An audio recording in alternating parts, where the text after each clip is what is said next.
all. The savage gang, MS-13, now operates in at least 20 different American states, and they almost all come through our southern border. Just yesterday, an MS-13 gang member was taken into custody for a fatal shooting on a subway platform in New York City. We are removing these gang members by the thousands, but until we secure our border, they're going to keep streaming right back in. Year after year, countless Americans are murdered by criminal, illegal aliens. I've gotten to know many wonderful angel moms and dads and families. No one should ever have to suffer the horrible heartache that they have had to endure. Here tonight is Deborah Bissell. Just 3 weeks ago, Deborah's parents, Gerald and Sharon, were burglarized and shot to death in their Reno, Nevada home by an illegal alien. They were in their 80s and are survived by 4 children, 11 grandchildren, and 20 great-grandchildren. Also here tonight are Gerald and Sharon's granddaughter, Heather, by an illegal alien. Granddaughter, Madison. They were in their 80s. Deborah, Heather, and are survived by 4 children, 11 grandchildren, and 20 great-grandchildren. Your pain. Also here tonight are Gerald and Sharon's granddaughter, Heather, by an illegal alien. Granddaughter, Madison. They were in their 80s. Deborah.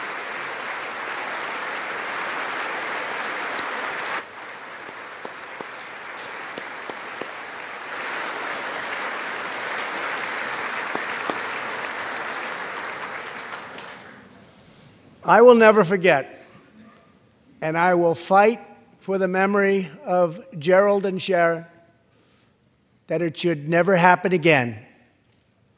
Not one more American life should be lost because our nation failed to control its very dangerous border. In the last 2 years, our brave ICE officers made 266,000 arrests of criminal aliens, including those charged or convicted of nearly 100,000 assaults, 30,000 sex crimes, and 4,000 killings or murders. We are joined tonight by one of those law enforcement heroes, ICE Special Agent Elvin Hernandez. When Elvin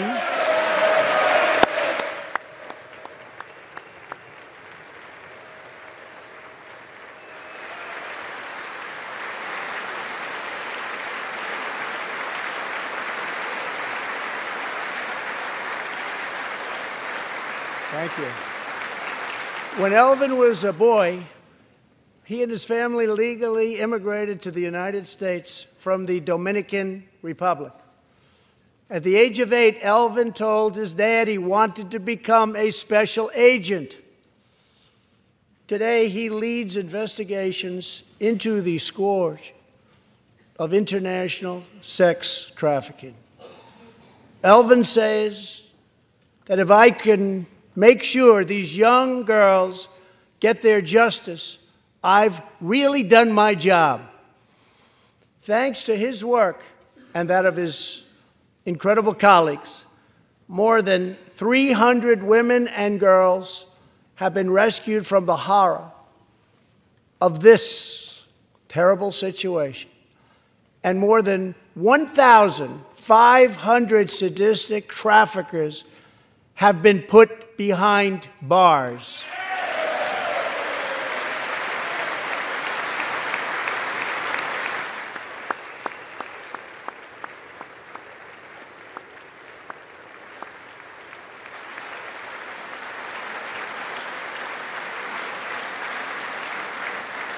Thank you, Alvin. We will always support the brave men and women of law enforcement.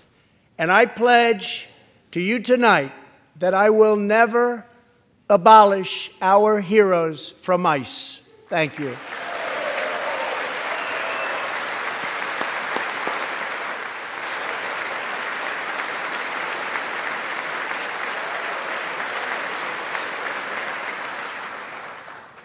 My administration has sent to Congress a common-sense proposal to end the crisis on the southern border. It includes humanitarian assistance, more law enforcement, drug detection at our ports, closing loopholes that enable child smuggling, and plans for a new physical barrier or wall to secure the vast areas between our ports of entry. In the past, most of the people in this room voted for a wall, but the proper wall never got built. I will get it built.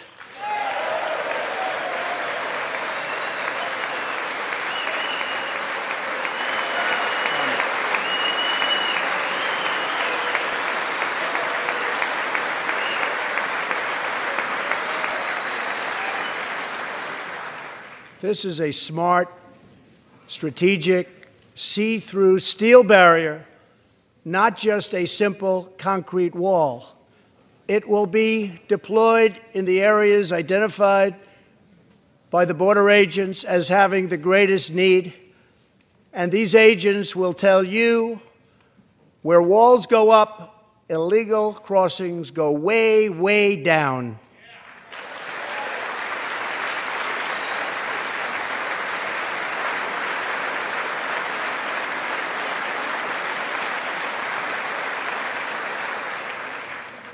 San Diego used to have the most illegal border crossings in our country.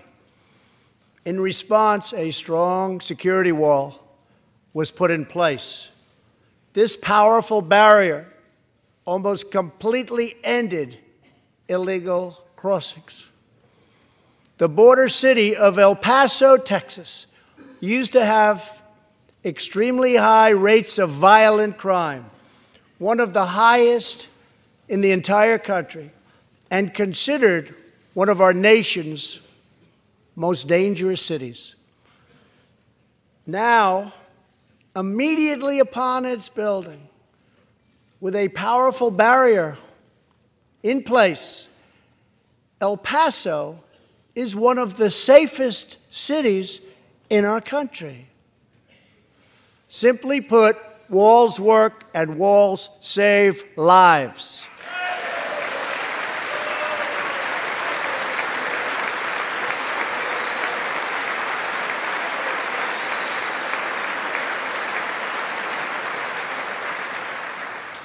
So let's work together, compromise, and reach a deal that will truly make America safe. As we work to defend our people's safety, we must also ensure our economic resurgence continues at a rapid pace. No one has benefited more from our thriving economy than women, who have filled 58% of the newly created jobs last year.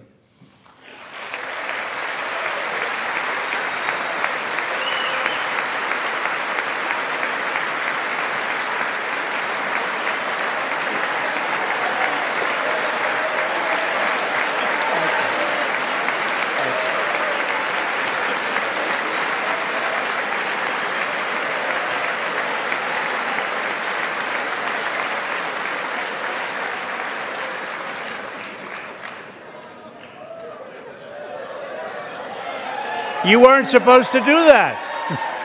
Thank you very much. Thank you very much. All Americans can be proud that we have more women in the workforce than ever before.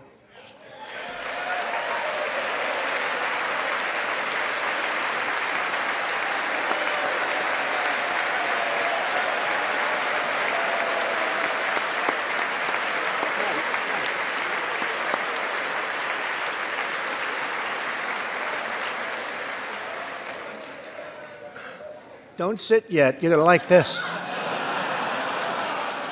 And exactly 1 century after Congress passed the constitutional amendment giving women the right to vote, we also have more women serving in Congress than at any time before.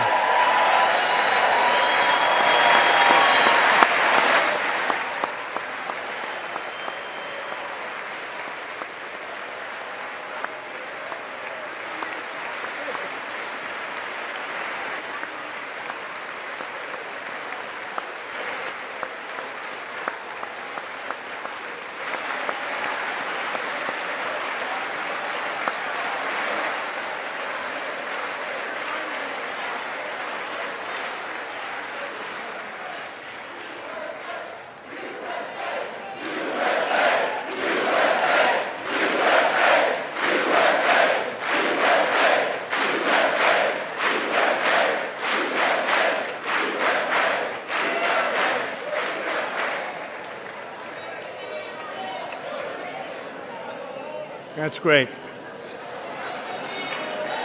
Really great. And congratulations. That's great. As part of our commitment to improving opportunity for women everywhere, this Thursday, we are launching the first ever government-wide initiative focused on economic empowerment for women in developing countries.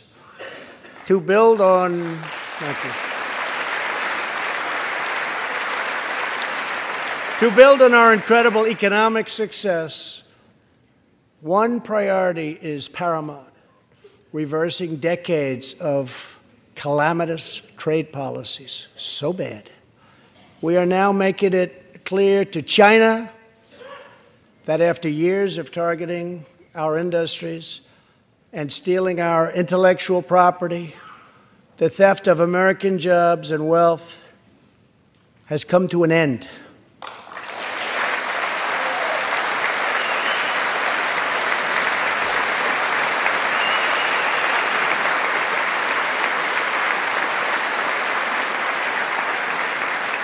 Therefore, we recently imposed tariffs on $250 billion of Chinese goods, and now our Treasury is receiving billions and billions of dollars.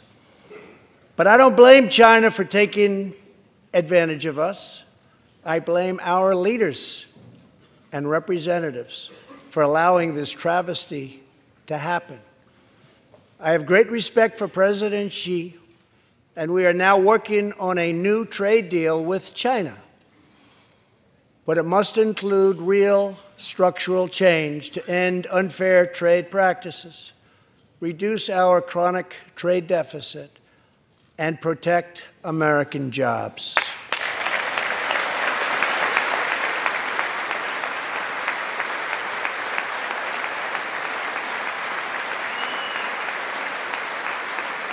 Thank you.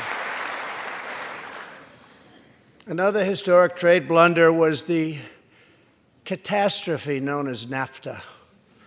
I have met the men and women of Michigan, Ohio, Pennsylvania, Indiana, New Hampshire, and many other states whose dreams were shattered by the signing of NAFTA. For years, politicians promised them they would renegotiate for a better deal. But no one ever tried until now.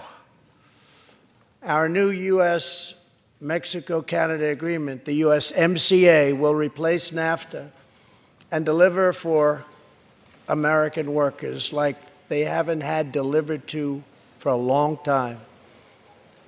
I hope you can pass the USMCA into law so that we can bring back our manufacturing jobs in even greater numbers, expand American agriculture, protect intellectual property, and ensure that more cars are proudly stamped with our 4 beautiful words, made in the USA.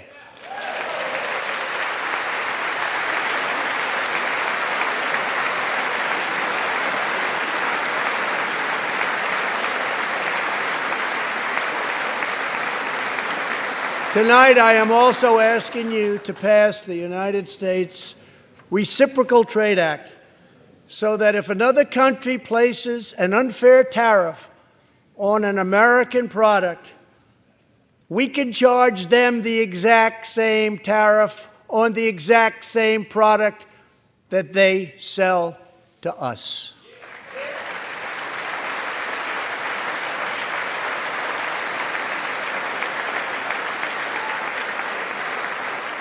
Both parties should be able to unite for a great rebuilding of America's crumbling infrastructure.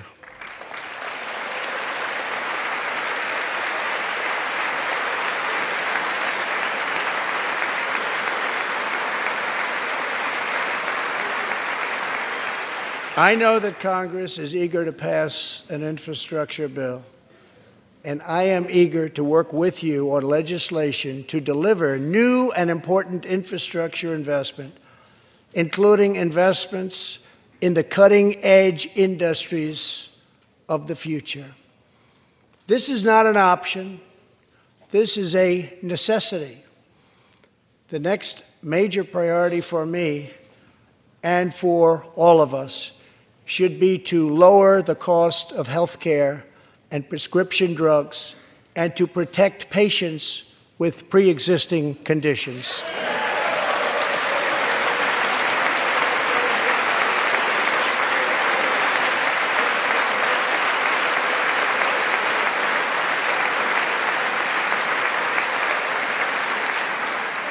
Already as a result of my administration's efforts in 2018, drug prices experienced their single largest decline in 46 years.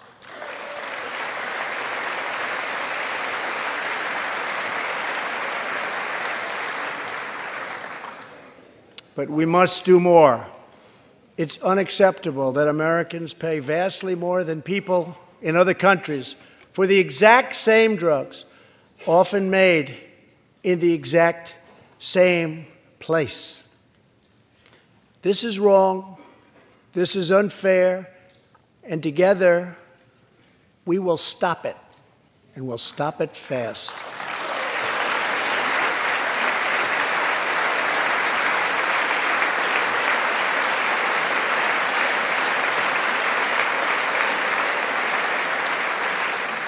I am asking Congress to pass legislation that finally takes on the problem of global freeloading and delivers fairness and price transparency for American patients, finally.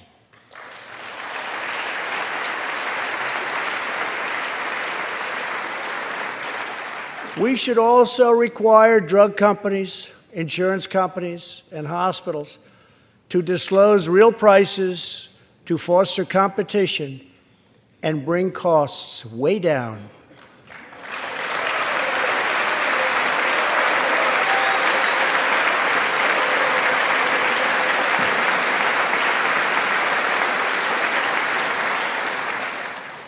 No force in history has done more to advance the human condition than American freedom. In recent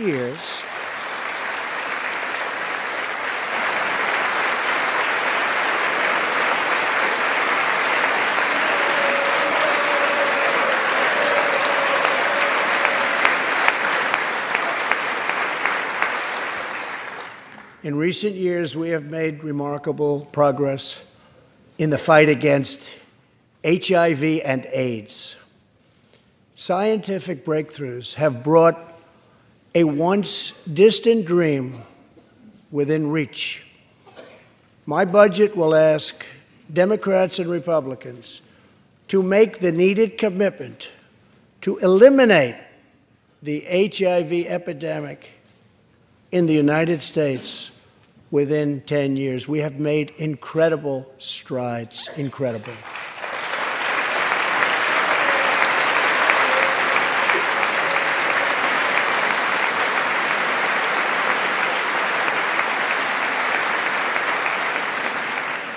Together, we will defeat AIDS in America and beyond.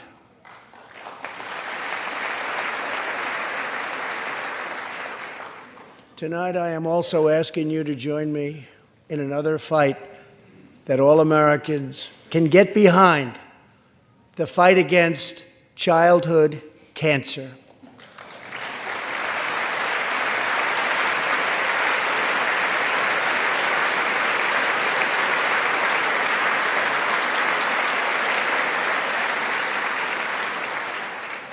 Joining Melania in the gallery this evening is a very brave 10-year-old girl, Grace Eline. Every birthday,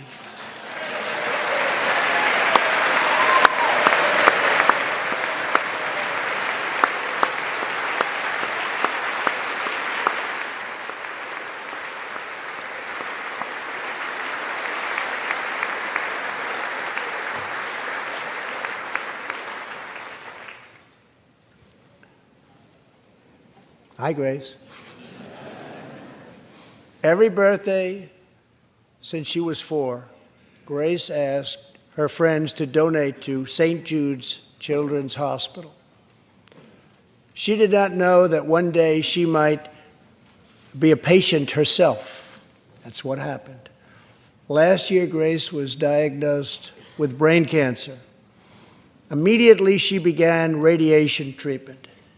At the same time, she rallied her community and raised more than $40,000 for the fight against cancer.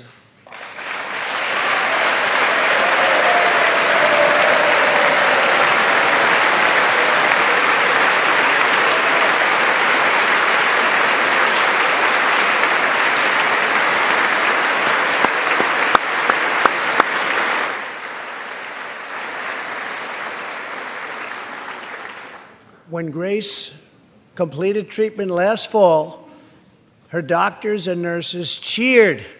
They loved her. They still love her. With tears in their eyes as she hung up a poster that read, "Last day of chemo."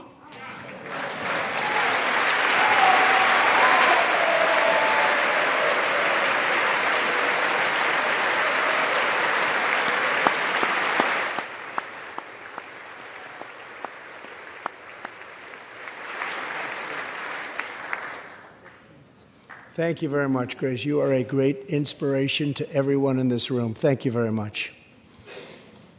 Many childhood cancers have not seen new therapies in decades. My budget will ask Congress for $500 million over the next 10 years to fund this critical life-saving research. To help support working parents, the time has come to pass school choice for Americans' children.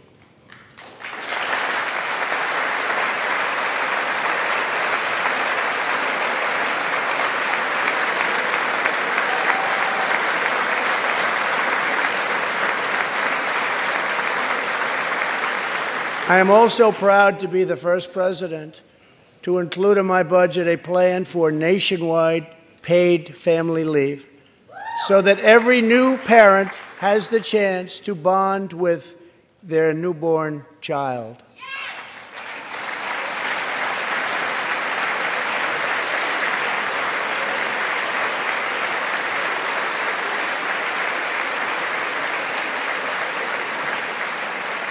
There could be no greater contrast to the beautiful image of a mother holding her infant child than the chilling displays our nation saw in recent days.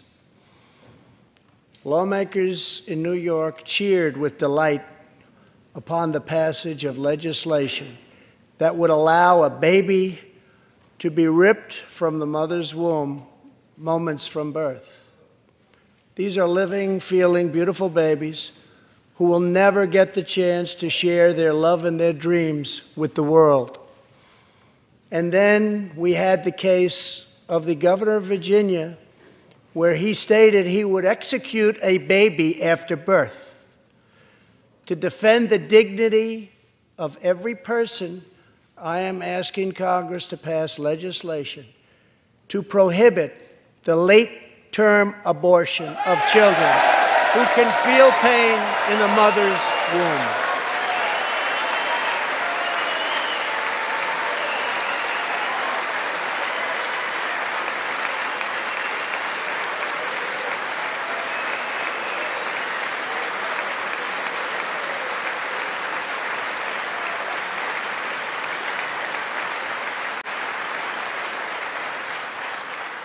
Let us work together to build a culture that cherishes innocent life.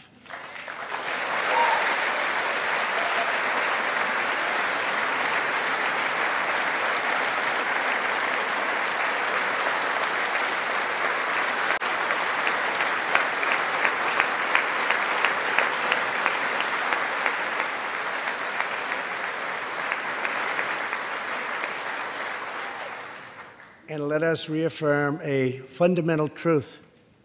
All children, born and unborn, are made in the holy image of God. The final part of my agenda is to protect American security. Over the last 2 years, we have begun to fully rebuild the United States military with $700 billion last year and $716 billion this year.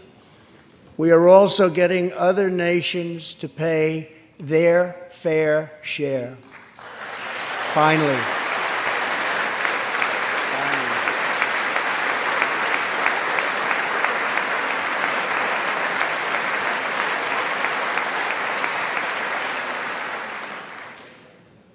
For years, the United States was being treated very unfairly by friends of ours, members of NATO. But now we have secured, over the last couple of years, more than $100 billion of increase in defense spending from our NATO allies.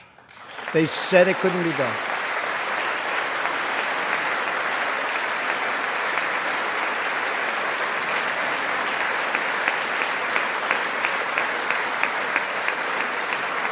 As part of our military buildup, the United States is developing a state-of-the-art missile defense system. Under my administration, we will never apologize for advancing America's interests. For example, decades ago, the United States entered into a treaty with Russia in which we agreed to limit and reduce our missile capability. While we followed the agreement and the rules to the letter, Russia repeatedly violated its terms. It's been going on for many years.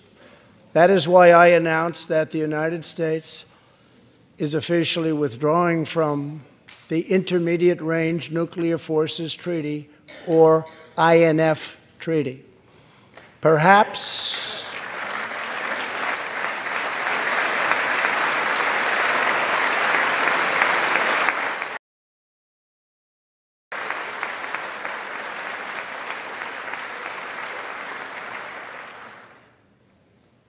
we really have no choice. Perhaps we can negotiate a different agreement, adding China and others. Or perhaps we can't, in which case we will outspend and out-innovate all others by far.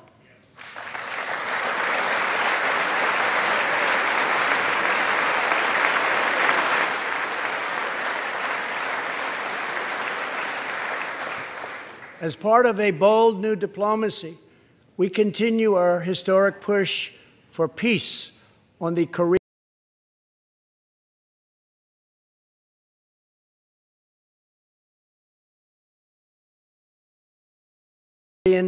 Peninsula. Our hostages have come home. Nuclear testing has stopped, and there has not been a missile launch in more than 15 months. If I had not been elected President of the United States, we would right now, in my opinion, be in a major war with North Korea.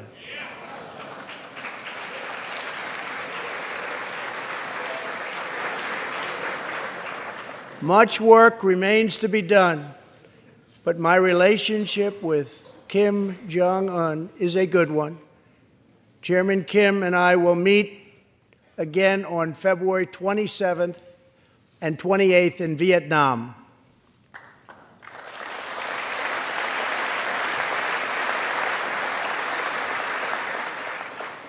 2 weeks ago, the United States officially recognized the legitimate government of Venezuela and its new president, Juan Guaido.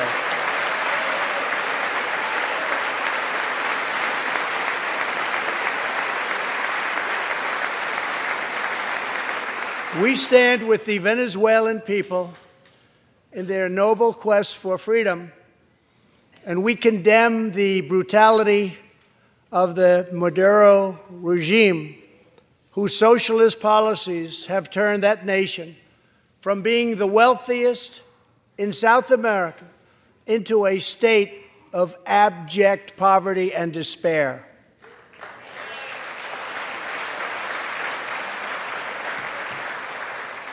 Here in the United States, we are alarmed by the new calls to adopt socialism in our country. America was founded on liberty and independence, and not government coercion, domination, and control. We are born free, and we will stay free.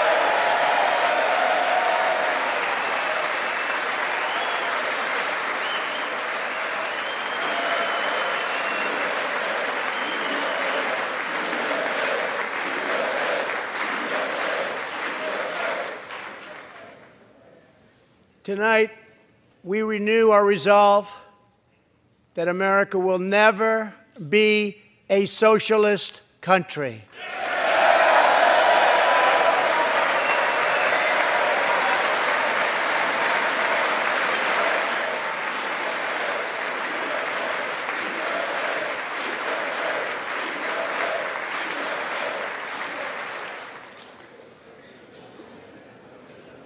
One of the most complex set of challenges we face, and have for many years, is in the Middle East.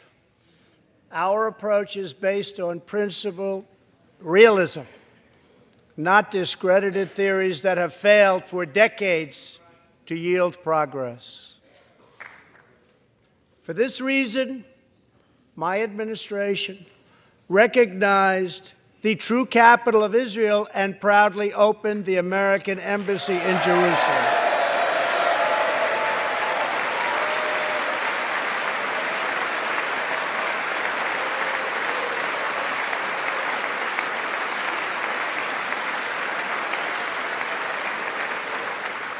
Our brave troops have now been fighting in the Middle East for almost 19 years. In Afghanistan and Iraq, nearly 7,000 American heroes have given their lives. More than 52,000 Americans have been badly wounded. We have spent more than $7 trillion in fighting wars in the Middle East.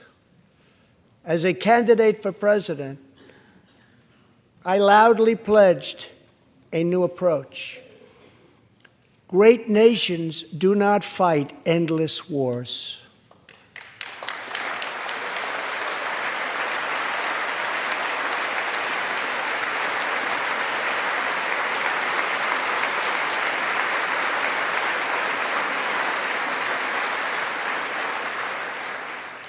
When I took office, ISIS controlled more than 20,000 square miles in Iraq and Syria just 2 years ago. Today, we have liberated virtually all of the territory from the grip of these bloodthirsty monsters. Now, as we work with our allies to destroy the remnants of ISIS, it is time to give our brave warriors in Syria a warm welcome home. I have also accelerated our negotiations to reach, if possible, a political settlement in Afghanistan. The opposing side is also very happy to be negotiating. Our troops have fought with unmatched valor, and thanks to their bravery, we are now able to pursue a possible political solution to this long and bloody conflict.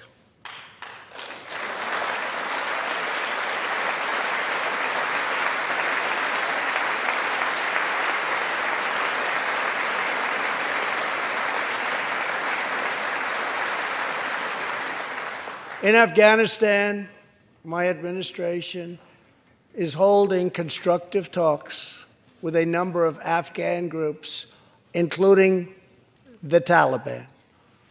As we make progress in these negotiations, we will be able to reduce our troops' presence and focus on counterterrorism, and we will indeed focus on counterterrorism.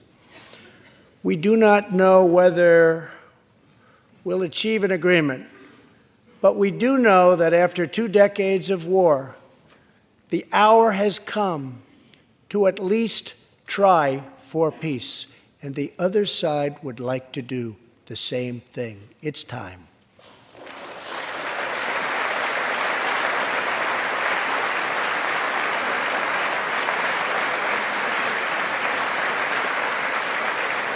Above all, friend and foe alike must never doubt this nation's power and will to defend our people.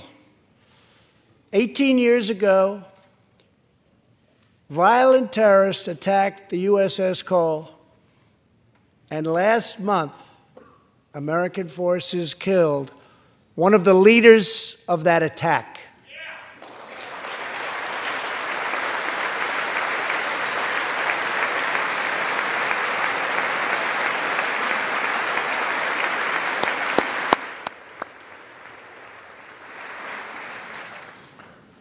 We are honored to be joined tonight by Tom Wibberley, whose son, Navy seaman Craig Wibberley, was one of the 17 sailors we tragically lost. Tom, we vow to always remember the heroes of the USS Cole. Thank you, Tom.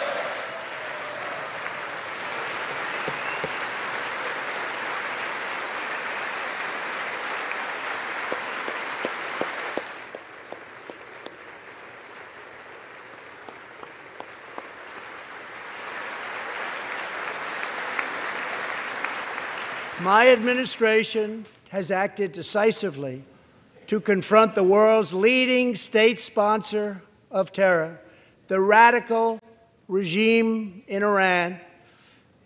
It is a radical regime.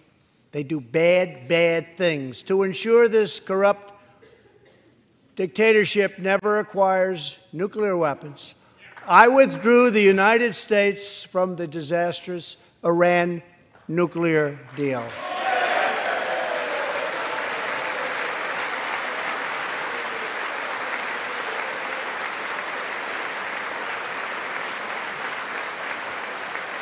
And last fall, we put in place the toughest sanctions ever imposed by us on a country. We will not avert our eyes from a regime that chants death to America and threatens genocide against the Jewish people.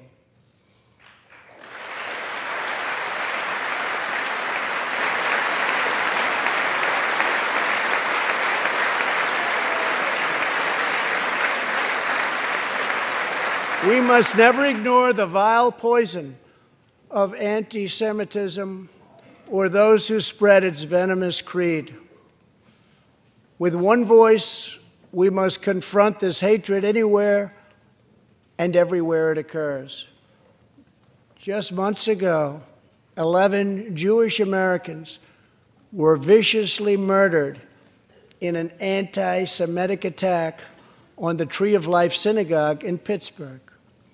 SWAT officer Timothy Matson raced into the gunfire and was shot 7 times chasing down the killer, and he was very successful. Timothy has just had his 12th surgery, and he's going in for many more. but he made the trip to be here with us tonight. Officer Mattson, please.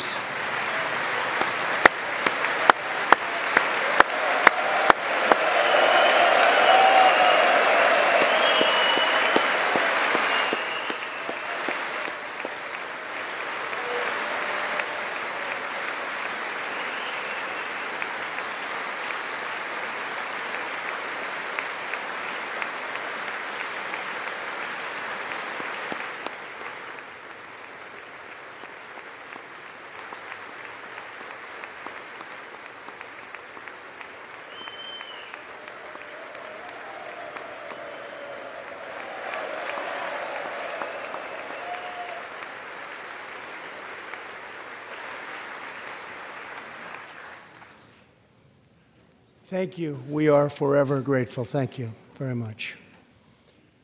Tonight, we are also joined by Pittsburgh survivor Judah Samet. He arrived at the synagogue as the massacre began. But not only did Judah narrowly escape death last fall, more than 7 decades ago, he narrowly survived the Nazi concentration camps. Today is Judah's 81st birthday.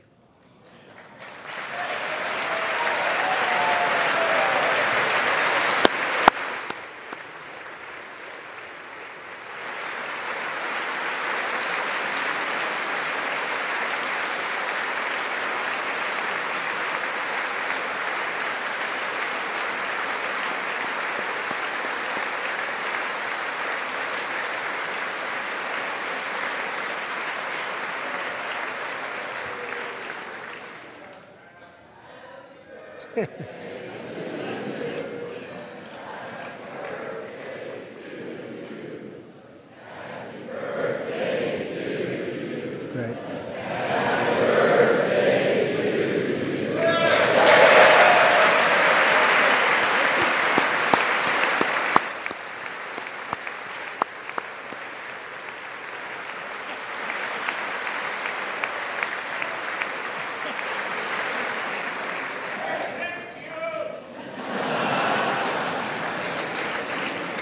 They wouldn't do that for me, Judah.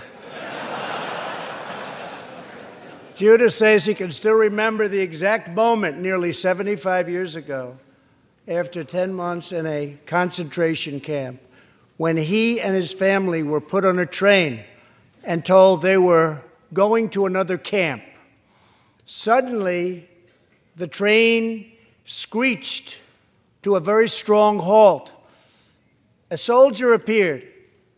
Judah's family braced for the absolute worst. Then his father cried out with joy, "It's the Americans! It's the Americans!"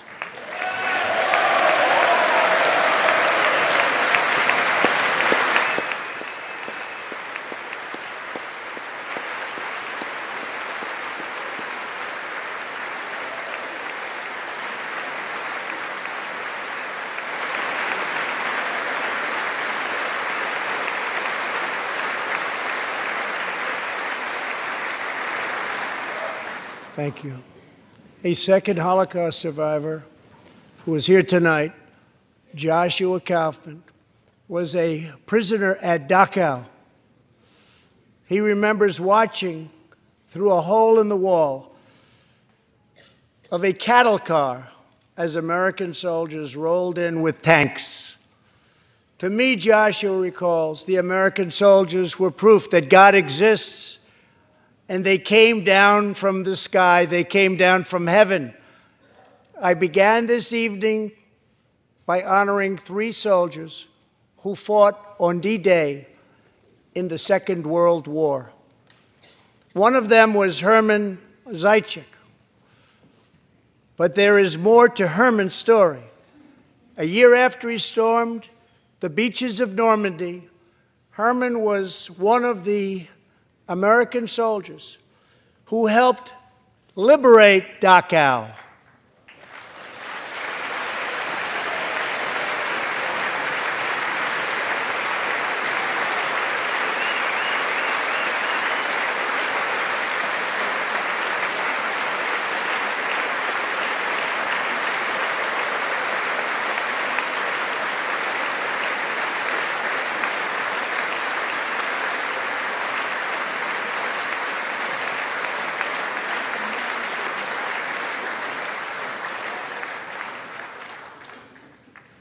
He was one of the Americans who helped rescue Joshua from that hell on earth.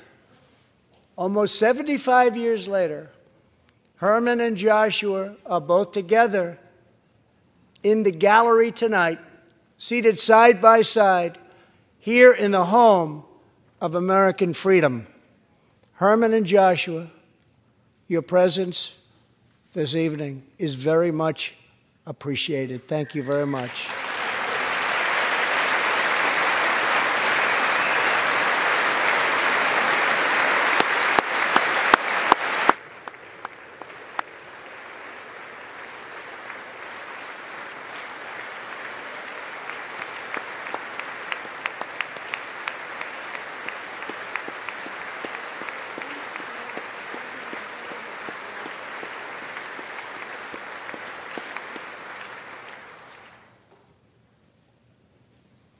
Thank you. When American soldiers set out beneath the dark skies over the English Channel in the early hours of D-Day 1944, they were just young men of 18 and 19 hurtling on fragile landing craft toward the most momentous battle in the history of war. They did not know if they would survive the hour. They did not know if they would grow old, but they knew that America had to prevail. Their cause was this nation and generations yet unborn. Why did they do it? They did it for America. They did it for us. Everything that has come since our triumph over communism, our giant leaps of science and discovery, our unrivaled progress towards equality and justice, all of it is possible thanks to the blood and tears and courage and vision of the Americans who came before. Think of this Capitol. Think of this very chamber where lawmakers before you voted to end slavery, to build the railroads and the highways and defeat fascism, to secure civil rights and to face down evil empires. Here tonight, we have legislators from across this magnificent republic. You have come from the rocky shores of Maine and the volcanic peaks of Hawaii, from the snowy woods of Wisconsin and the red deserts of Arizona, from the green farms of Kentucky and the golden beaches of California. Together, we represent the most extraordinary nation in all of history. What will we do with this moment? How will we be remembered? I ask the men and women of this Congress, look at the opportunities before us. Our most thrilling achievements are still ahead. Our most exciting journeys still await. Our biggest victories are still to come. We have not yet begun to dream. We must choose whether we are defined by our differences or whether we dare to transcend them. We must choose whether we squander our great inheritance or whether we proudly declare that we are Americans. We do the incredible. We defy the impossible.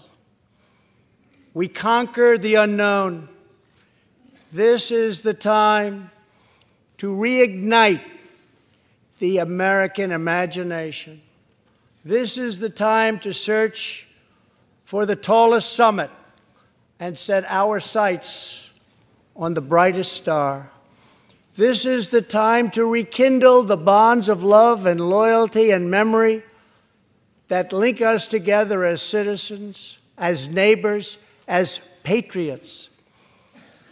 This is our future, our fate, and our choice to make. I am asking you to choose greatness.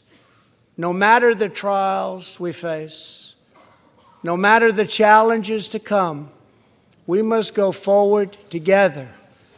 We must keep America first in our hearts. We must keep freedom alive in our souls. And we must always keep faith in America's destiny. That one nation, under God, must be the hope and the promise and the light and the glory among all the nations of the world. Thank you, God bless you, and God bless America. Thank you very much. Thank you.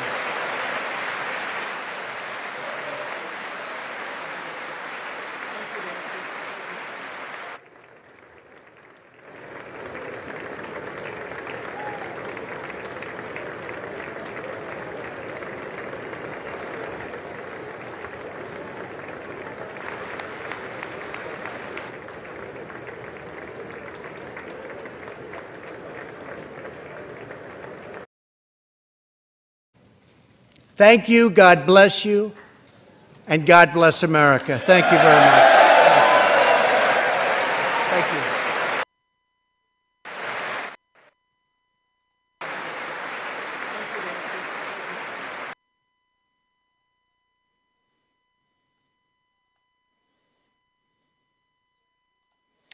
Hey, excuse me. Hey, everybody. Get a little choked up there. That was really, really good. That was a really, really good speech. I think they might show the response on this channel. I don't know. Let me see if I can find it real quick. I'm not sure if it's going to be shown on this channel. That's fine, but let me see if I can find it somewhere else. Otherwise, we can listen to what's her name. So. All right, guys, just stay with me for a sec. If you don't want to, if I can't find it, hey man, feel free to take off. And then Axe, I'm pretty sure is doing a live stream right after Shirley gets done. So we'll all be over there. I'll jump over there myself, obviously, because I'm a big Axe fan. And but let me see if I can find Shirley's response here. Let me see if I can get it.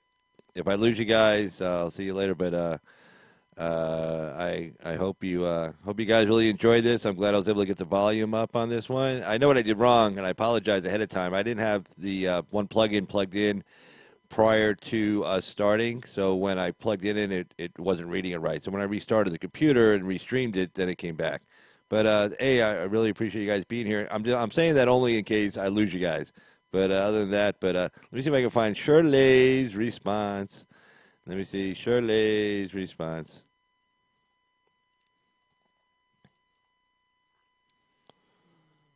There it is. Okay, I'm going to grab it. There it is. So hold on.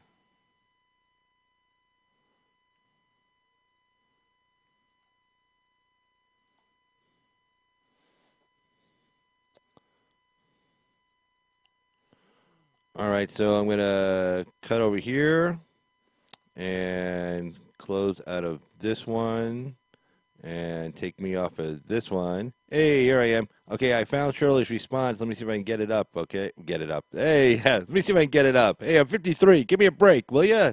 Hey. Anyway, let's see if I can get it to work here. Okay. So, okay.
The House will now come to order.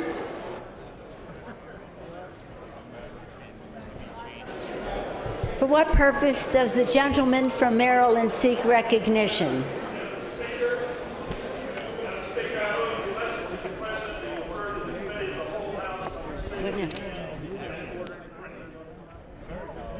Without objection, okay.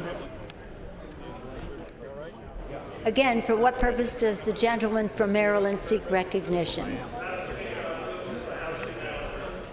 The question is on the motion to adjourn. Those in favor say aye. Those opposed, no. The ayes have it. The motion is agreed to. Accordingly, the House stands adjourned until 10 a.m. tomorrow morning for morning hour debate. Thank you, Mr. Vice President. We can let you go now. Of course, C-SPAN will have live coverage of the House when it gavels back in tomorrow morning, as Speaker Pelosi thanking the President of the Senate, Vice President Mike Pence, seated behind the President during a State of the Union address that was supposed to end at about 9:55 Eastern Time. It ended at 10:29, so about an hour and a half, which would rank up there to the speech delivered back in 1995 by President Bill Clinton, the longest State of the Union address on record. Coming up in just a couple of minutes, the Democratic response from Stacey Abrams, who was the candidate for governor in Georgia. She lost to Brian Kemp. Our phone lines are open. We'll get to your calls after the speech. And we're dividing our phone lines for those who support or oppose the president's policies. We'll have the numbers on the screen. We should point out that the designated survivor was Rick Perry, the Energy Secretary. He was not in attendance for this speech, and that is a tradition that dates back many years in which one person is not in the Capitol in the event of a catastrophe, because, of course, all levers of government between the President, the Vice President, the Speaker of the House, members of the Cabinet, and the Supreme Court in attendance. So Rick Perry, the Energy Secretary, not here tonight for the President's State of the Union address. The history of the responses, by the way, dates back to 1966, when Senator Everett Dirksen, a Republican of Illinois, and Congressman Jerry Ford, who would have gone to be president, gave the Republican response to Lyndon Johnson's speech back in 1966. Stacey Abrams, who, by the way, made her first appearance on C-SPAN back in 1993, marking the 30th anniversary of the March on Washington. She now will be giving the speech at the IBEW building in Atlanta, Georgia. There will be a crowd gathered around her. Her speech is expected to last about 10 minutes. She will say that the Republicans have rigged the tax system against working Americans. So the IBEW, the location for the speech, this Democratic response from President Donald Trump, his speech, which ran about an hour and a half. A reminder, all of our coverage available on our website at cspan.org. We'll continue to watch the scene here at the U.S. Capitol, and Stacey Abrams. Following that, our phone lines are open. We'll get to your calls and comments on the President's speech and the Democratic response as our coverage continues on the C-SPAN networks.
Good evening, my fellow Americans, and Happy Lunar New Year. I'm Stacey Abrams, and I'm honored to join the conversation about the state of our union. Growing up, my family went back and forth between lower middle class and working class. Yet even when they came home weary and bone-tired, my parents found a way to show us all who we could be. My librarian mother taught us to love learning. My father, a shipyard worker, put in overtime and extra shifts, and they made sure we volunteered to help others. Later, they both became United Methodist ministers, an expression of the faith that guides us. These were our family values: faith, service, education, and responsibility.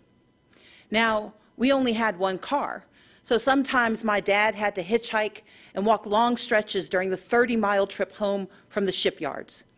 One rainy night, my mom got worried. We piled in the car and went out looking for him, and we eventually found my dad making his way along the road, soaked and shivering in his shirt sleeves.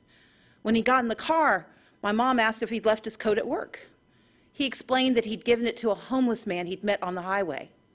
When we asked why he'd given away his only jacket, my dad turned to us and said, "I knew when I left that man he'd still be alone, but I could give him my coat because I knew you were coming for me." Our power and strength as Americans lives in our hard work and our belief in more. My family understood firsthand that while success is not guaranteed, we live in a nation where opportunity is possible. But we do not succeed alone. In these United States, when times are tough, we can persevere because our friends and neighbors will come for us. Our first responders will come for us. It is this mantra, this uncommon grace of community, that has driven me to become an attorney, a small business owner, a writer, and most recently, the Democratic nominee for governor of Georgia. My reason for running was simple. I love our country and its promise of opportunity for all. And I stand here tonight because I hold fast to my father's credo. Together, we are coming for America, for a better America. Just a few weeks ago, I joined volunteers to distribute meals to furloughed federal workers. They waited in line for a box of food and a sliver of hope since they hadn't received paychecks in weeks. Making livelihoods of our federal workers a pawn for political games is a disgrace. The shutdown was a stunt engineered by the President of the United States, one that defied every tenet of fairness and abandoned not just our people, but our values. For 7 years, I led the Democratic Party in the Georgia House of Representatives. I didn't always agree with the Republican speaker or governor, but I understood that our constituents didn't care about our political parties, they cared about their lives. So when we had to negotiate criminal justice reform or transportation or foster care improvements, the leaders of our state didn't shut down. We came together and we kept our word. It should be no different in our nation's capital. We may come from different sides of the political aisle, but our joint commitment to the ideals of this nation cannot be negotiable. Our most urgent work is to realize Americans' dreams of today and tomorrow, to carve a path to independence and prosperity that can last a lifetime. Children deserve an excellent education from cradle to career. We owe them safe schools and the highest standards, regardless of zip code. Yet this White House responds timidly, while first graders practice active shooter drills, and the price of higher education grows ever steeper. From now on, our leaders must be willing to tackle gun safety measures and face the crippling effect of educational loans, to support educators and invest what is necessary to unleash the power of America's greatest minds. In Georgia and around the country, people are striving for a middle class where a salary truly equals economic security. But instead, families' hopes are being crushed by Republican leadership that ignores real life or just doesn't understand it. Under the current administration, far too many hard-working Americans are falling behind, living paycheck to paycheck, most without labor unions to protect them from even worse harm. The Republican tax bill rigged the system against working people. Rather than bringing back jobs, plants are closing, layoffs are looming, and wages struggle to keep pace with the actual cost of living. We owe more to the millions of everyday folks who keep our economy running, like truck drivers forced to buy their own rigs, farmers caught in a trade war, small business owners in search of capital, and domestic workers serving without labor protections. women and men who could thrive if only they had the support and freedom to do so. We know bipartisanship could craft a 21st century immigration plan, but this administration chooses to cage children and tear families apart. Compassionate treatment at the border is not the same as open borders. President Reagan understood this. President Obama understood this. Americans understand this. And Democrats stand ready to effectively secure our ports and borders. But we must all embrace that from agriculture to healthcare to entrepreneurship, America is made stronger by the presence of immigrants, not walls. And rather than suing to dismantle the Affordable Care Act, as Republican attorneys general have, our leaders must protect the progress we've made and commit to expanding health care and lowering costs for everyone. My father has battled prostate cancer for years.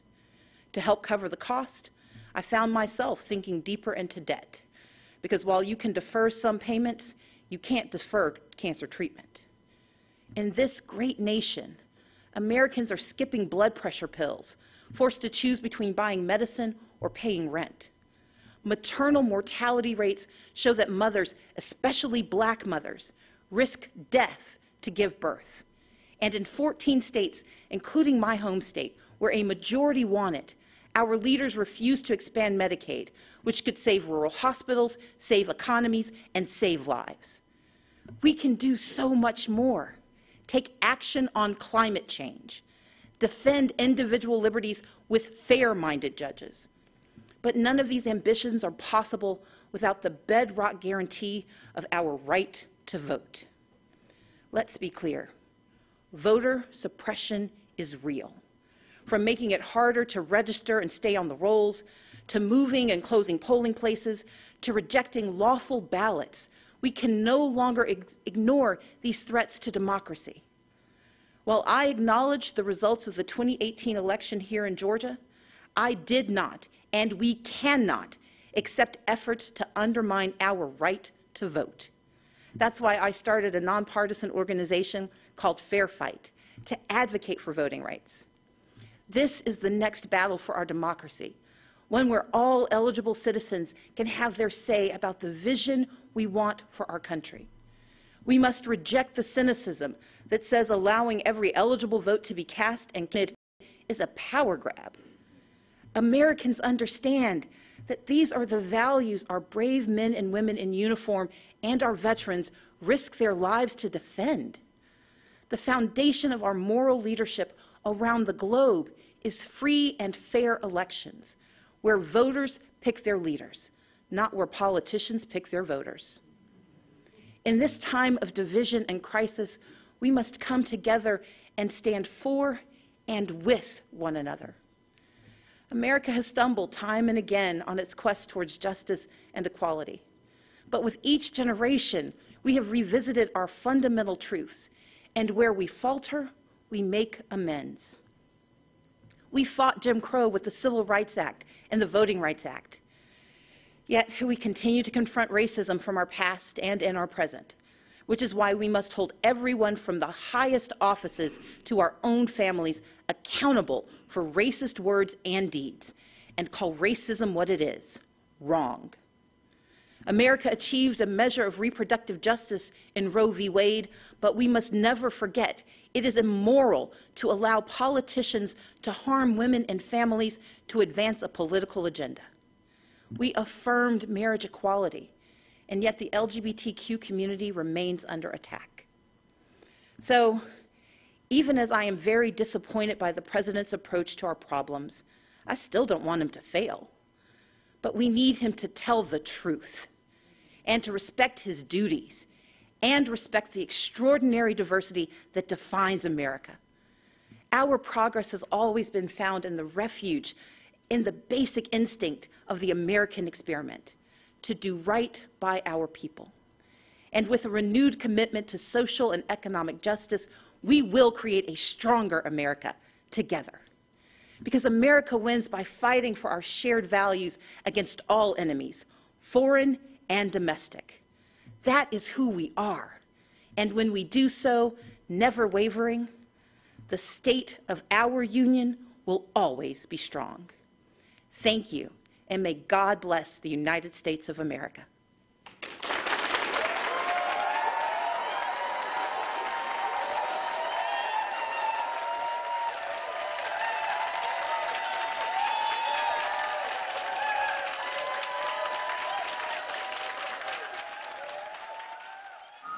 From the IBEW building in Atlanta, the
Hey everybody, how's it going? Anyway, I hope the audio is working. It looks like it is, so I hope it is. Hey, can anybody hear me out there? Let's see. Hopefully I'll come on here.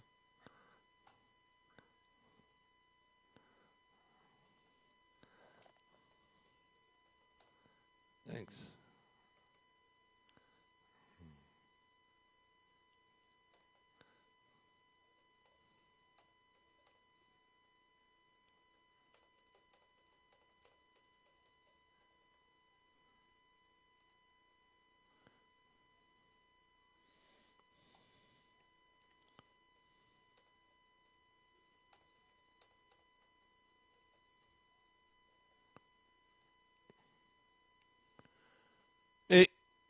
Hey, anyway, so okay, very good. So we're all back. Can you guys hear me out there, or how's the sound? Sound good? Let's see. Sound good? Question mark, question mark. That's testing 1 2 1 2, testing 1 2 1 2. Testing 1 2 1 2, testing 1 2. Oh, I see a thumbs up, so I guess the sound is good. But hey, so great. Thanks, Laura. Thanks, Lalo. But yeah, it's just you see me there. That just kind of that was a few seconds ago. That was well, that's now. But if you can see me now, well, anyway. But yeah, but yeah, okay, great. So yeah, boy, I tell you that Shirley, she's had to find something to bitch about. I mean, the economy's going through the roof. I mean, jobs are at all-time low. Unemployment's at all-time low. I mean, we're doing good in North Korea. I think what the president said about if he wasn't elected president, we'd probably be at war with North Korea. You know, everybody went, oh, yeah, it's like, it's all about you, you know. But you know what? He's right. If he wasn't elected president, we probably would be at war with North Korea right now. Because remember that President Obama told them when they were one of those sit-down meetings, and they both admitted this was true, said that, you know, hey, the biggest problem you're going to face in your administration, biggest problem you're going to face, is President Obama telling them this, you know, during the, what do you call it, after he was elected and before he got inaugurated, the transition time. He said the biggest problem you're going to face is North Korea. It's going to, like, you know, hang you up. It's going to hold you down. And I guess he was wrong about that. Like he was also wrong about, I guess we have to get used to less than 2% annual GDP growth. You know, when his last year in office was 1.5 annual GDP growth. Well, I think it was like 2.9 this last year or 3, somewhere around there, 2.93% annual GDP growth. You know, that's only because the Fed stepped all over it. If the Fed hadn't stepped all over it, no, my mustache isn't smaller. It's the same size. Well, I trim it every once in a while, so you know, I keep it kind of looking good. You know, so yeah, you know, I do the best I can. Do the best I can. But yeah, I think who was making fun of my mustache? That was Layla was making fun of my mustache. Oh, that's right, you made fun of my mustache. Hey, man, give me a break. But other Trump's speech was excellent. I thought he hit all the right points. I think he did a really great job as far as like he went after him like on that New York abortion law. I mean, the more people learn about that law, the more people are going to hate it. So by him bringing attention to it in the State of the Union, I think was an excellent idea. I'm sure he had some advisors saying, I'm sure he's going to have some advisors saying that. I mean, before he did the speech, probably saying, hey, don't touch that. Don't touch the abortion law. You're going to piss a lot of people off. No, he's not going to piss a lot of people off. It was a great idea. Bring national attention to what kind of law that is. And then, of course, he mentions that the Virginia governor, of course, it's perfect timing. Virginia governor's in the news with that, that whole Klan outfit, blackface thing. So, of course, they go, wait, the Virginia governor, what did he say? What did he say about abortion? About executing the baby on the operating table, ripping the baby from its womb. I mean, people are going to say, oh, shit, what did that guy say? And basically, he talked about, killing the baby on the table, say, well, we'll make it comfortable. And then we'll just let it starve to death or, die by a mess. Oh, we got a call coming in. Let's see. Hold on. Links the Dawn. You're on with Carl's Opinion. Go ahead. Hi, Carl. Hey. What the freak was that? Oh my God! Not to even start with the Shirley. Oh, Shirley, yeah. Not the mammy. She's crazy. But what the hell? Well, I mean, she can't find anything. She can't find anything to bitch about. I mean, she's making it sound like, this is like again, this is. It's like, all racial yeah, as far as everything. It's horrible. I know. So. And then we did this beautiful State of the Union address, and you looked at this little ugly witch, Pelosi, and then I'm like, what the fuck is this? Is it a white tie affair? No. When she jumped up to clap, and everybody else jumped up to clap, and I'm like, what the hell? Yeah, no, I mean, It's a white vest affair, a white thing affair? What the fuck is that? It looked like, remember that movie? It was like after the, what do they call it? Like when, like all the good people are taken and sent to heaven, and then everybody else is left behind. What do they call it? God, I'm Catholic. I should know this. Well, let me know because I don't remember. No, but there was a. Oh, you see how they getting on Liam Neeson, right? Oh no, I didn't. They getting on him too, right? Well, I saw that. I heard that yesterday that they I think who's covering the Liam Neeson thing? I want to say that was ABL was covering it, saying that. Oh no, it wasn't ABL. Somebody else. Well, I mean, what Liam Neeson said was kind of messed up. I mean, saying like, well, this. Yeah, well, everybody has their own right to their own opinion. Well, I know, but we don't.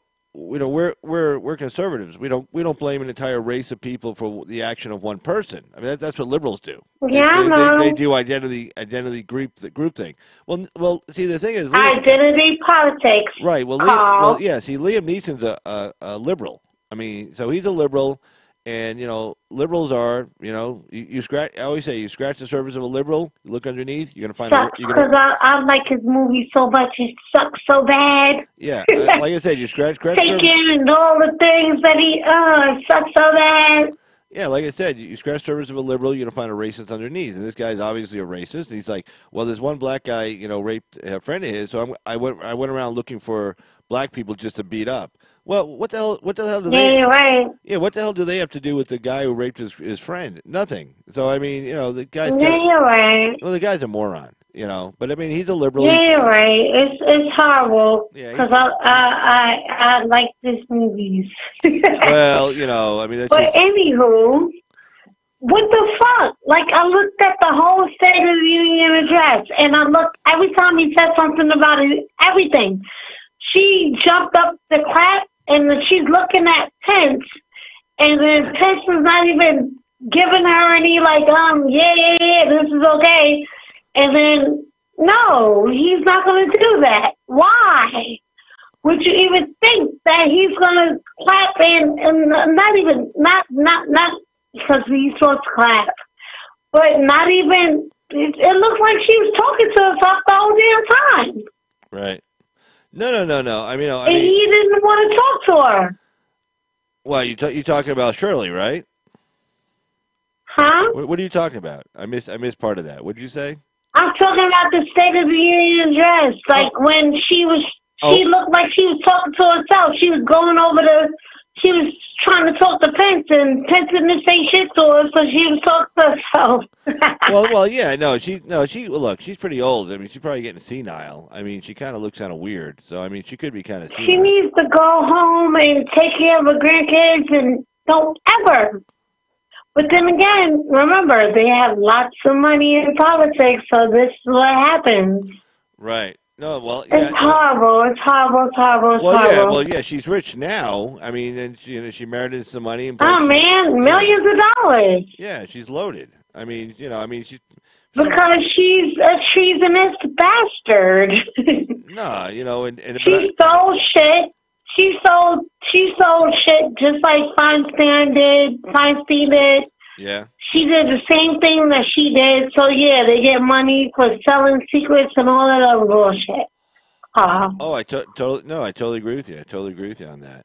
Hey, has anybody seen if Axe has announced his live stream? Because I know he's going to do a live stream after Shirley, but I think he might have to take some time to edit it. Let me. No, I didn't see anything. That's why I came back to you. Oh, well, good. It still said to come on. It still said to like I went to go see him, and then it was not on. Let me see. Yeah, I came back to you. Yeah, let me see if he's what's he got here. Looks like he's coming. See, he's on. Oh, no. He's coming on at 8:15. So that's 8:15 my time. He's coming on in about 13 minutes. All right, cool. Where you at? Because I'm on the East Coast. I'm on the West Coast. He's coming on in 13. He'll be on at 11:15 your time. That's right. You said 11 o'clock, 11:30. Yeah. Well, he split the baby and 11:15. So yeah. So. Well, okay. Thank you. We love you, Carl. Oh. Well, just like we love Ash. You're awesome, and thank you, and just continue to be awesome, okay? Okay, well, hey. But I'm just so upset with her because she just looked like every time. Oh, right. I don't like Pelosi. I don't like her. I think she's a ultimate bitch.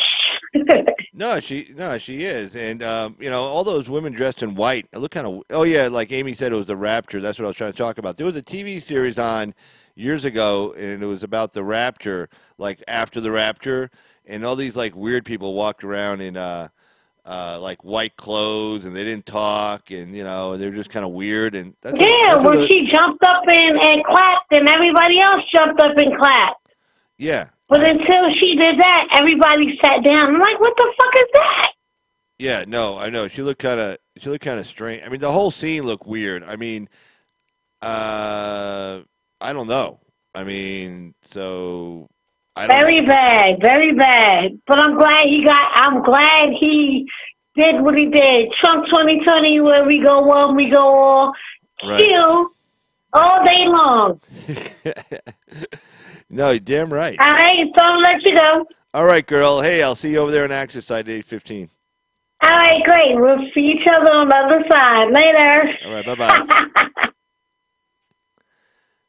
And that was a great links to Don calling in. And, I went over, got on Google, YouTube, and it looked like, he's coming on at 8:15 p.m., so in about, it's 8:05. I'm a little behind on this the stream, so I have 8:05 right now, so in about 10 minutes. So, maybe a little bit less. So, because when you do a live stream, there's like a delay from the preview part to what actually gets on the site. It's like 15, 30 seconds, somewhere around there, something like that. But either Donald Trump hit it out of the park tonight. That was a great speech. He went after socialism, which was great. And, because all these Democrats are all talking like, oh, socialism, yay, socialism. And then he goes, yeah, well, look at Venezuela. Socialism is great when it's right after it takes over from a capitalist country, because there's lots of wealth. And they also got a little bit of a reprieve from it turning to crap for a few minutes because the oil prices were way high. There's like $140 a barrel, and I think now they're like, I don't know what they are, but they're not $140 a barrel anymore. And then they borrowed all this money from China They borrowed $50 billion, although some people say it's actually about $62 billion with a B dollars from China. And the way they're going to pay it back was by selling, giving them oil, like whatever the market price was, I guess, or I'm sure whatever the deal was. I don't know what it was, but say, okay, we'll give you this much. You give us oil like at a discounted price, and that takes care of the interest rate on the loan kind of thing. So if the loan's $50 billion, it's like, running at 10% interest, like $55 billion or $60 billion or 100, whatever it is. Okay, you give us like $70 billion in oil for free on market prices, and we'll call it a day. Well, that's how everything appeared to be going good for a few minutes. Well, now the oil prices dropped, and all their policies come to light. And again, what happens in every socialist society, it forms like a real steep hierarchy. You get a few corrupt people at the top, and and they end up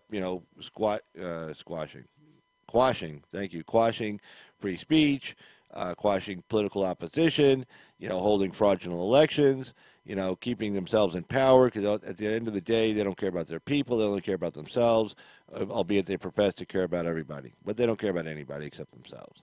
And that's, and so he had Venezuela to use as a great example. He brought that up. And then I liked how he segued from showing the young girl surviving cancer to talking about abortion. Like it was great because everybody's like standing on their feet clapping for this young girl being a survivor.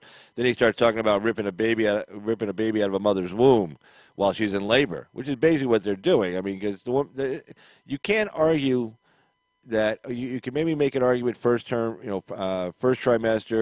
second trimester. You can make all those BS arguments. First of all, they're wrong, but you can make those arguments. You definitely can't make the argument for late-term abortion. You can't say the third trimester that baby is not alive. And you definitely can't say it in the 9th month. And you definitely can't say when the woman's in labor and she's giving birth and there's a baby getting ready to come out crying.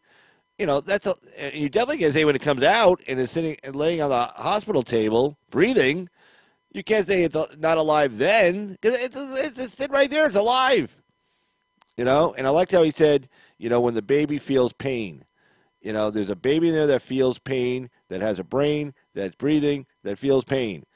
True. So if you want to start chopping it up, which is what you do on an abortion, that baby's feeling every bit of it. The last moments of that baby's life is being sliced and diced and sucked through a vacuum hose. That's the last moment. And then if it's on the table, I guess the last moment is just starving to death or it's breathing without a respirator. Because the governor said, well, we'll put it on a respirator if the mom wants it to be on a respirator.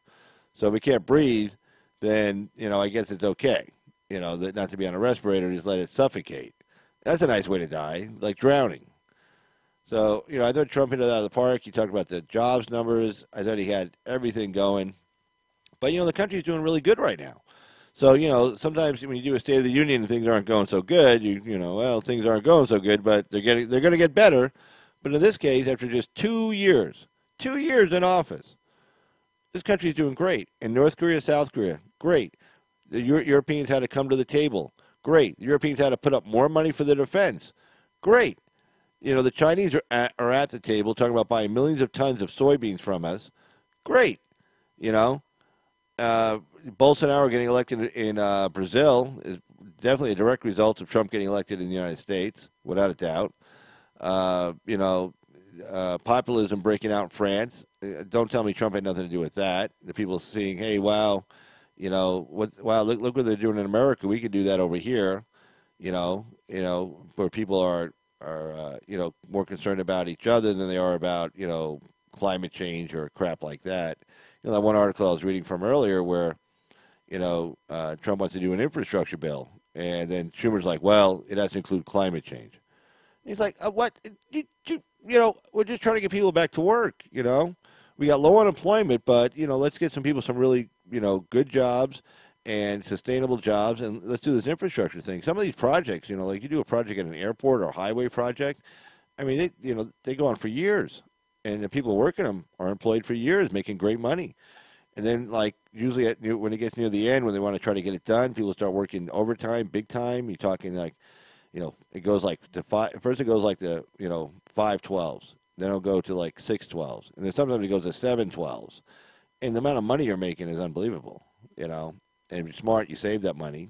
And these are all prevailing wage jobs, all infrastructure. But Schumer's like, well, we got to do something with climate change. No, we don't. No, we have to keep Americans working. That's what we have to do. You know, the rest will take care of itself. So, you know, we're not underwater right now like Al Gore predicted back in 2001. We're supposed to all be underwater right now. Not all of us, but, you know, like Florida was supposed to be underwater. The Gulf states are supposed to be underwater. You know, the coastal cities are supposed to be underwater. North Carolina, South Carolina, Georgia. New York City was supposed to be underwater. I mean, all this nonsense. Well, none of it happened, okay? And none of it's going to happen. So enough's enough. The world changes, you know, its temperature on a cyclical basis. You know, last time it got colder was known as the Little Ice Age. It ended in I want to say the early 1800s. Before then, a lot of crops failed and people were, you know, really hurting bad and they're starving. And then it got warmer, and then you saw what happened in America, and you saw, you know, the Great Plains and Europe, you know, going through the roof economically themselves with all the harvest they had. You know, a lot of people say the Roman Empire was kind of on one of those cycles on how it came up. There was a big empire in the Eastern Mediterranean, lots of different countries that did really well, and then, you know, the climate, you know, changed back then, way before carbon emissions. You know, it got colder, crops failed, they kind of fell off, and that allowed for the Greeks to kind of come up. And then, you know, things kind of went down south for them. The climate went down again. And then a lot of people say as the climate was coming back up, that's when Rome started to ascend, and they became great. So there you go. But hey, I'm going to cut you guys off with some music. I just want to say thanks to everybody in the chat room. I'll just go right through it. Thank you, Charity, None Your Business, Amy, Republic Tea Room USA, also known as Texas RN. Say it's an Amy, Nunya, the Great Douchebag. Thank you very much. And let's see, then we had Lalo, Lalo, and let's see, who else? So some people coming a little bit earlier here. Let's see if it goes back that far. Let's see. I saw, who did I see? Dingo. Amy, I'm trying to find. There's Links to Don. Of course, Links to Don called in. Thank you, Links to Don. Hey, always great phone call. And let's see, it goes back that far. Let's see, trying to get there. Wow. What is it? Oh, Odinga Maputo. Thank you very much for coming in tonight, coming and being part of the chat. Thank you very much. And let's see, I think that's as far back as I can go. So I just want to say I'm going to throw you guys some music here, if I still have it. Yep, I sure do. So I want to say thanks, everybody. I'll see you over on Axis site, and have a good one. Take care. All right, have some music. As long as it plays, we should be good. Let's see. Oh, there it goes.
Touch my skin and left your mark.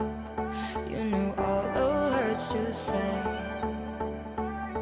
Held the strings tied to my heart. Pulled then pushed away. My friends don't bring you up no more. I'm sure yours don't mention me. I remember how we were before. It don't feel like memories. Why can't I get over you? Your love is a fire, it's still high on the fumes. I've done everything I know I can do. I'm still love on you. I'm still love. I'm still love on you.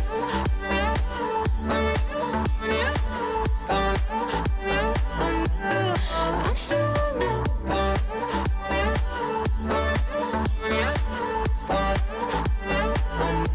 Why can't I get over you? Your love is a fire, still high on the fumes. I've done everything I know I can do. I'm still love on you. I'm still love. I'm still love.